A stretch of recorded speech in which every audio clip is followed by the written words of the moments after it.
ప్రభువు పేరట మీ అందరికీ శుభాభివందనములు. ఈరోజు మన అనుదిన వాక్య ధ్యానమైన ఎడారిలో సెలయేర్లలోని వాక్యము. ఆ కొండ ప్రాంతము మీదే. యెహోషువ గ్రంథము 17వ అధ్యాయము 18వ వచనము. ఉన్నతమైన ప్రదేశాల్లో నీకు చోటు ఎప్పుడూ ఉంటుంది.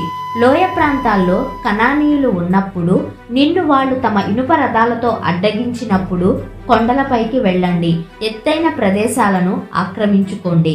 దేవుని కోసం నువ్విక పని చేయలేని సమయం వచ్చేస్తే పనిచేసే వాళ్ల కోసం ప్రార్థన చెయ్యి. ఈ లోకాన్ని ప్రసంగాల ద్వారా ఊపేయడం నీకు కుదరకపోతే నీ ప్రార్థన ద్వారా పరలోకాన్ని ఊపెయ్యి. పల్లపు భూముల్లో నీ ఉపయోగం లేకపోతే, సేవకి తగిన బలం ఆర్థిక సహాయం లేకపోతే నీ చురుకుతనం పైవాటిల్లో పరలోకంపై ప్రయోగించు. విశ్వాసం అరణ్యాలను నరికే శక్తి గలది.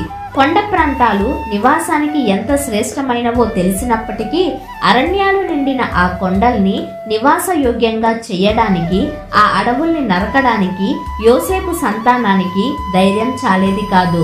అయితే దేవుడు వాళ్ళకు ఆ పని అప్పగించాడు. వాళ్ళ శక్తి ఆ పనికి సరిపోతుందన్నాడు.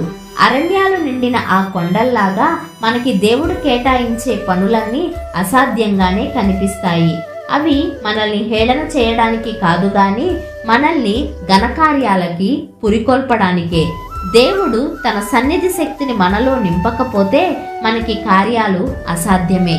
విశ్వాస సహిత ప్రార్థనకి జవాబుగా దేవుడు ఏమేమి చెయ్యగలడు అన్నది మనకు తెలియడానికే ఇబ్బందులు వస్తాయి.